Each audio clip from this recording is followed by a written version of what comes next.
आज की क्लास में हम बात करेंगे सूर्यकांत त्रिपाठी निराला की कविता वरदे बीड़ा वादनी। ठीक है, यह कविता उनके काव्य संग्रह गीतिका में संग्रहित है और मूल रूप से यह एक प्रार्थना गीत है। आप स्कूल के समय में बहुत सारे स्कूलों में प्रार्थना गीत के रूप में भी इस कविता को गाया जाता रहा है। और आप देखें कि कविता का जो मूल संदर्भ है वह जन जागरण से है, देश के लोगों में राष्ट्रीय एकता और आजादी के लिए जागृति का संदेश देने से।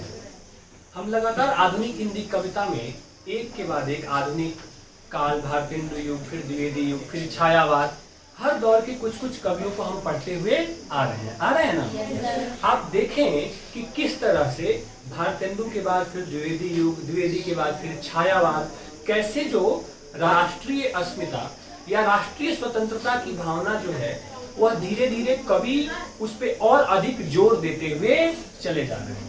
क्योंकि जैसे जैसे आप देखें 1857 के बाद, जैसा जब पहला स्वाधीनता समर हुआ था, उस स्वाधीनता समर के बाद से धीरे धीरे उसकी जो गति थी, लोगों को जागृत करने की और आजादी की जो चाह थी देश की जनता के मन में, वह धीरे धीरे और बलवती होती जा रही थी। क्योंकि अंग्रेजों का जो वास्तविक रूप था वह जनता के सामने धीरे धीरे प्रस्तुत होने लगा था। और साहित्यकारों ने, समाज सेवियों ने अपने अपने तरीके से, अपने अपने स्तर से देश की जनता में राष्ट्रीय जागरण और आजादी प्राप्त करने की जो भावना है उसको और अधिक विकसित करने का प्रयास किया। और उनका यह मानना था कि जब तक देश की जनता, देश का प्रत्येक नागरिक इस आजादी के यज्ञ में अपना योगदान नहीं देगा, तब तक यह काम आसान नहीं होगा। तो इसी भावभूमि पर यह कविता लिखी गई है। देश की जनता के मन में जागृति आए, राष्ट्रीय जागरण का भाव आए, ऐसी प्रार्थना कवि मां सरस्वती से कर रहा है, जो विद्या की अधिष्ठात्री देवी, जिन्हें ज्ञान की देवी कहा जाता है, जिनके आगमन से जीवन के सारे अंधकार दूर हो जाते हैं। ठीक है, तो उनसे प्रार्थना कवि बड़े संवेद स्वर में कर रहा है कि हे मां भारती, आप हमें वरदान दें। ठीक है, और हमें वरदान मतलब हम भारत के लोगों को वरदान दें, एक नई भावना हम सबके अंदर विकसित हो। और वह भावना किस बात की है? देश को आजाद करने की है, सामाजिक रूढ़ियों को मिटाने की वह भावना है। क्योंकि आप देखेंगे कि एक तरफ हम राष्ट्रीय स्वतंत्रता के लिए संघर्ष कर रहे थे और दूसरी तरफ हम अपने समाज में जो व्याप्त बुराइयां हैं, जो विषमताएं हैं, छुआछूत है या तमाम तरह की जो जाति प्रथा है, उनको भी हम दूर करने का क्या कर रहे थे? प्रयास कर रहे थे। हमारे समाज सेवी या हमारे जो महापुरुष थे, उन्होंने दो मोर्चों पे संघर्ष किया। एक मोर्चा था आजादी का, जहां वो अंग्रेजी हुकूमत से स्वतंत्रता चाहते थे, और दूसरा मोर्चा था देश के अंदर व्याप्त जो बुराइयां हैं, जो कुरीतियां हैं, जो रूढ़ियां हैं, उन रूढ़ियों से भी मुक्ति की बात वो कर रहे हैं और उन रूढ़ियों से भी मुक्ति का प्रयास वो कर रहे हैं। ठीक है, इस कविता में सूर्यकांत त्रिपाठी निराला ने मां सरस्वती से ऐसा ही वरदान मांगते हैं वो, कि हम सभी के भीतर जागरण की भावना भर जाए और सामाजिक जो दूरियां हैं, जो सामाजिक विषमताएं हैं, रूढ़ियां और कुप्रथाएं हैं, उससे भी हम मुक्त हो सकें और हम सब भारतवासियों के हृदय में एक उज्जवल धवल प्रकाश भर सके, जिसमें सबके लिए प्रेम हो, एकता हो, भाईचारा हो, कोई दूरी नहीं हो। और फिर उस एकता के साथ संवेद स्वर में हम खड़े होकर इस देश को अंग्रेजों की गुलामी से क्या कर सकें? मुक्त कर सकें, देश को आजादी दिला सकें। इसी भावभूमि पर यह कविता लिखी गई। एक अंग्रेजी हुकूमत से स्वतंत्रता और दूसरी जो सामाजिक बुराइयां और जो सामाजिक रूढ़ियां हैं, उन रूढ़ियों से मुक्ति। आगे बात समझ में? संदर्भ स्पष्ट हो गया कविता का। अब हम बात करते हैं कविता के ऊपर। एक अंतरा हम लोग साथ में गाएंगे और फिर मैं उसकी व्याख्या करूंगा। ठीक है बच्चों? पहला अंतरा शुरू करते हैं। 1 2 1 2। वरदे वीणा वादिनी वरदे, वरदे प्रिय स्वतंत्र रव, अमृत मंत्र नव, भारत में वरदे, वरदे वीणा वादिनी वरदे, वरदे। बहुत सुंदर कहा वरदे वीणा वादिनी वरदान मांग रहा है किससे? माँ सरस्वती से। वीणा वादिनी किसे कहा गया है? माँ सरस्वती को कहा गया है, जो विद्या की अधिष्ठात्री देवी है, जगत जननी है, जो माँ, जिनके आगमन से समस्त प्रकार के अंधकार क्या होते हैं? समाप्त हो जाते हैं।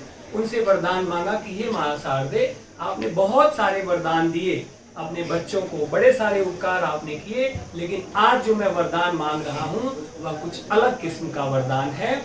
वह वरदान यह है कि कवि कहता है, प्रिय स्वतंत्र रव अमृत मंत्र नव भारत में भर दे।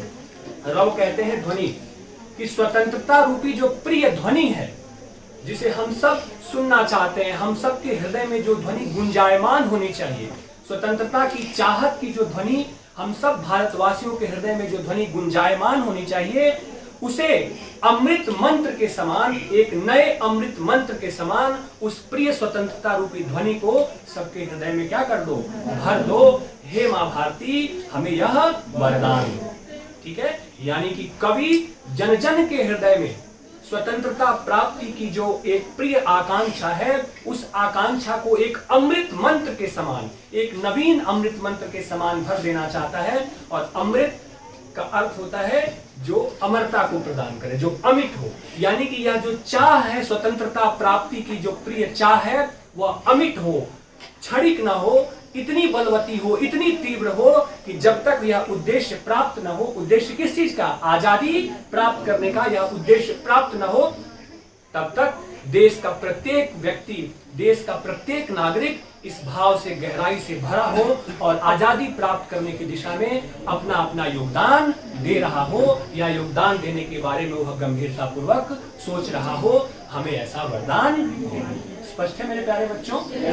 आगे बढ़े। भारत में भर दो, मतलब भारत में भरने का मतलब जन जन के हृदय में, प्रत्येक देश के नागरिक के हृदय में यह भाव तीव्रता से भर दो कि हमें अब आजादी रूपी जो प्रिय ध्वनि है वह अमृत मंत्र के समान सबके हृदय में छा जाए, सबके हृदय में स्थापित हो जाए। स्पष्ट है? चलिए अगला अंतरा पढ़िए। 1 2 1 2। काट अंधुर के बंधन सर, जननी ज्योतिर्मय निर्झर, कलुष भेद तम हर प्रकाश भर, जगमग जग कर दे, भर दे, भर दे, वीणा वादिनी भर दे, भर दे। बहुत सुंदर गा रहे हैं आप लोग। कहा, काटे अंध उर के बंधन स्तर।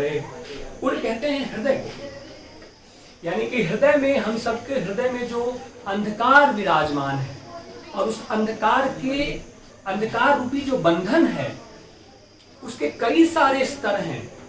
हे माँ भारती, तुम अपने प्रकाश से, तुम अपनी महिमा से, तुम अपने वरदान से हम सब के हृदय में, उर में जो अंधकार के तमाम सारे स्तर विराजमान हैं, उन सभी स्तरों को क्या कर दो? काट दो, यानी कि उनको दूर कर दो। और अंधकार के वो स्तर कौन कौन से हैं? तमाम तरह की कुरीतियां, आलस्य, अतीत से जो हम कटते चले जा रहे हैं, हमारे समाज में तमाम तरह की विषमताएं जो भर गई हैं, उन विषमताओं के कारण क्या है? हम एकजुट नहीं हो पा रहे हैं, हमारे भीतर एकता की भावना स्थापित नहीं हो पा रही है।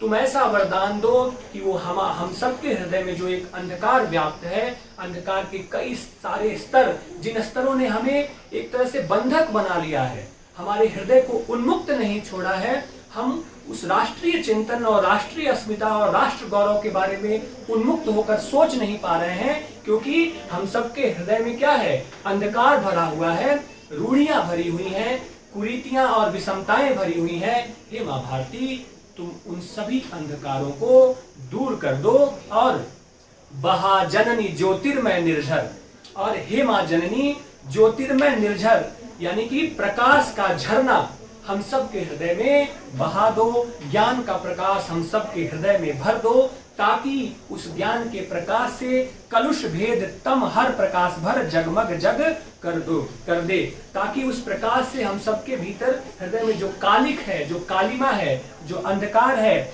वह मिट जाए और हमारे दोषों को, हमारे सारे दोषों को वह ज्ञान रूपी जो प्रकाश है, रोशनी है, वह क्या कर दे, दूर कर दे और जगमग जग कर दो।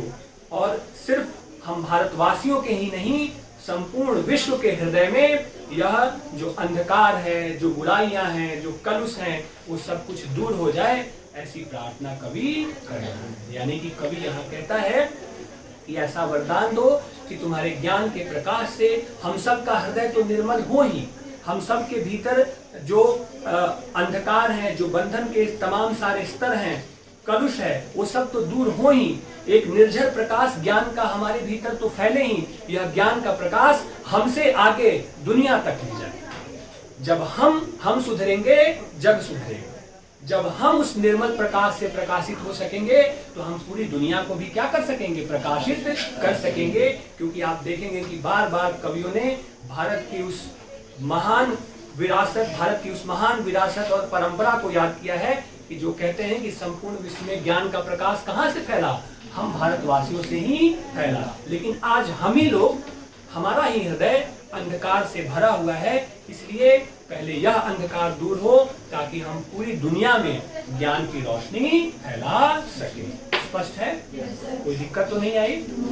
आगे बढ़ें? चलिए अगला और अंतिम अंतरा गाएं। 1 2 1 2।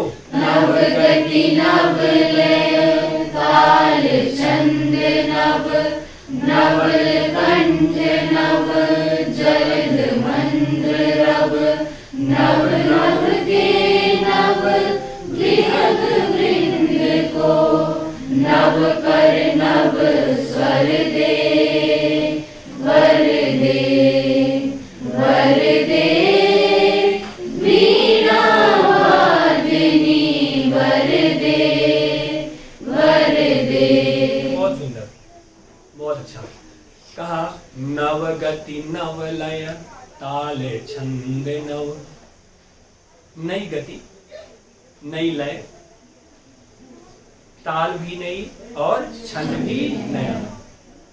ये सारी चीजें संगीत से जुड़ी हुई हैं, ठीक है। और संगीत की विशेषता होती है कि वह समवेत होता है, सब कुछ उसमें एक साथ इतना मिला होता है और उसका स्वरूप एक दिखता है। जब कोई हम गीत गाते हैं या गीत सुनते हैं तो देखिएगा कि उसमें ताल, छंद, ध्वनि, म्यूजिक सब कुछ एक साथ मिलकर कितना सुंदर प्रभाव पैदा करता है। होती बहुत सारी चीजें हैं लेकिन उसका प्रभाव संवेद स्वर में बहुत गहराई से पड़ता है, ठीक है। कवि यहाँ कह रहा है कि जब हमारे हृदय के बंधन, पीछे की पंक्ति में कहा है, जब हमारे हृदय के अंधकार दूर होंगे, जब हमारे हृदय के तमाम सारे बंधनों के जो स्तर हैं वो स्तर कट जाएंगे, उसके बाद क्या होगा, हम सब के भीतर एक नई गति, एक नई लय, एक नया ताल और नया छंद, सब कुछ नया हो जाएगा। और यह नई गति, ताल, छंद, इन सब के नयापन से तात्पर्य है एकता के सूत्र में। जैसे संगीत में सब कुछ मिलकर संवेत हो जाता है, एकाकार हो जाता है, वैसे ही हम सब भारत के लोग एकाकार हो जाएंगे। किस भाव से? आजादी को प्राप्त करने की नई भावना से। आई बात समझ में? और नवल कंठ नव जलद मंत्र रव, और हमारे कंठ भी नए होंगे, हमारे स्वर भी नए होंगे, जिन कंठों से हम क्या कर सकेंगे, ये गीत गा सकेंगे। कौन से गीत? आजादी की प्राप्ति के लिए, ठीक है। जिसको शुरू में कह रहा है प्रिय स्वतंत्र रव अमृत मंत्र नव, स्वतंत्रता रूपी जो ध्वनि है उसे हम सब अपने कंठों से एक नए रूप में गा सकेंगे। नए रूप में गाने से मतलब है कि एक नए जोश और एक नए उत्साह के साथ प्रत्येक भारत का व्यक्ति आजादी प्राप्ति की दिशा में क्या कर सकेगा, आगे बढ़ सकेगा। नव जलद मंत्र रव, जलद कहते हैं बादल को, और जैसे वर्षा ऋतु में बादल गरजता है तो उसमें एक गंभीर स्वर, एक गंभीर गर्जन होता है। हम सब के कंठ में आजादी की प्राप्ति का जो गर्जन है वह उस गंभीर बादल की आवाज के समान क्या हो, समाहित हो जाए। यानी हम सब के हृदय में एक ही भाव हो, और वह भाव हो देश को अंग्रेजी हुकूमत से मुक्त कराने का भाव। और जब इस भाव के साथ हम आगे बढ़ेंगे तो आजादी का एक नया सवेरा हमारे सामने उपस्थित होगा। कैसा सवेरा? नव नभ के नव विहग वृंद को, आजादी का एक नया आकाश हमारे सामने उपस्थित हो सकेगा। और उस आकाश में जैसे सुंदर सुंदर पंछी विचरण करते हैं, उन्मुक्त आकाश में कोई भय नहीं, कोई डर नहीं, कोई रोक टोक नहीं, वैसे ही हम सब आजादी का जो नया सवेरा, आजादी का एक नया जो आकाश हम सब भारतीयों के सामने उपस्थित होगा, उस आजादी के नए आकाश में हम सब उन्मुक्त पंछी की तरह क्या कर सकेंगे? विचरण कर सकेंगे, घूम सकेंगे और नए स्वर के साथ अपनी आवाज वहां बुलंद कर सकेंगे। नए स्वर के साथ, नव पर नव स्वर दे, नए स्वर के साथ आवाज बुलंद करने का मतलब है इस देश के विकास में हमारी जो भूमिका है, उस भूमिका को हम आत्मसात करके आगे बढ़ सकेंगे। और फिर कहा, वरदे वीणा वादिनी वरदे, हे मां सरस्वती आप हमें ऐसा वरदान दीजिए। स्पष्ट है प्यारे बच्चों? कोई दिक्कत तो नहीं है? जहां तक कविता के भाषा सौंदर्य की बात है, शिल्प सौंदर्य की बात है, तो इस पूरी कविता में बार बार संबोधन शैली का प्रयोग किया गया है। संबोधन शैली मतलब मां सरस्वती को संबोधित करके कवि ने कविता लिखी है। ठीक है, ओज गुण विद्यमान है। ठीक है, ओज के साथ, वीरता के साथ वीर भाव, यानी कि जगाने का प्रयास कवि कर रहा है। ठीक है, दृश्य बिंब का प्रयोग हुआ है। कविता पढ़ते हुए ऐसा लग रहा है कि नया दृश्य हमारी आंखों के सामने उपस्थित हो रहा है। छंद मुक्त पंक्तियां जो हैं वह छंद मुक्त हैं और गेयता एवं संगीतात्मकता के गुण इसमें विराजमान हैं। संगीत लयबद्ध होकर इसे गा सकते हैं और साथ ही साथ तत्सम प्रधान शब्दावली का प्रयोग इस कविता में किया गया है। तो कुल 5-6 विशेषताएं एक एक करके आप भाषा सौंदर्य की लिख दीजिएगा। ठीक है, यही कविता है और यही कविता की भावना। आगे समझ में स्पष्ट है?